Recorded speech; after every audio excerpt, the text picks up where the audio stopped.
ઊંચ જકાતનાકા પાસે આવેલ શુભલક્ષ્મી ઇન્ડસ્ટ્રીમાં આવેલ ફૂડ કંપનીમાં રાત્રિના સમયે લાગેલી આગમાં લાખોની મતાનું નુકસાન થયું હોવાનો અંદાજ આંકવામાં આવ્યો છે. જોકે આગે વિકરાળ સ્વરૂપ ધારણ કરતા બ્રિગેડ કોલ પણ જાહેર કરાયો હતો.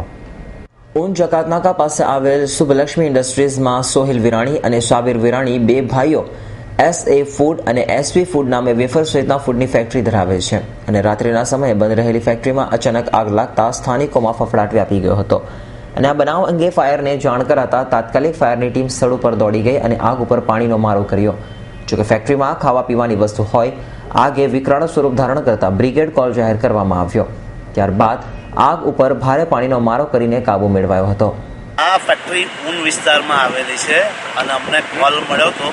ઊન વિસ્તારમાં BRTS વર્કશોપની પાછળના ભાગમાં કુરકુરે વેફર બનાવવાની ફેક્ટરી છે. 2 માળની છે. ઉપર બીજે માળે આગ લાગેલી છે અને ભયંકર મોટી આગ હતી.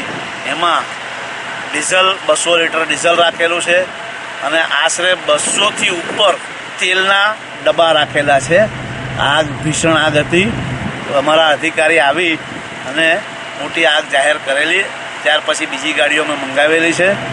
હાલમાં આગ ઓલવવાની કામગીરી ચાલુ છે. એની અંદર આશરે લગભગ 8થી 10 LPG બોટલો બહાર કાઢવામાં આવેલી છે. જાનહાનિ કોઈ થયેલી નથી. બ્રિગેડ કોલ આશરે કેટલા વાગે કરવામાં આવ્યો? અમે ઘટના સ્થળ પર પહોંચીને આગની તીવ્રતા જોઈને બ્રિગેડ કોલ આપી દીધો. ફૂડ ફેક્ટરીમાં લાગેલી આગથી લાખોની મત્તા સ્વાહા થઈ ગઈ હતી. જોકે આગમાં કોઈ જાનહાનિ ન થતા હાશકારો અનુભવાયો હતો. Bureau report S9 news, Surat.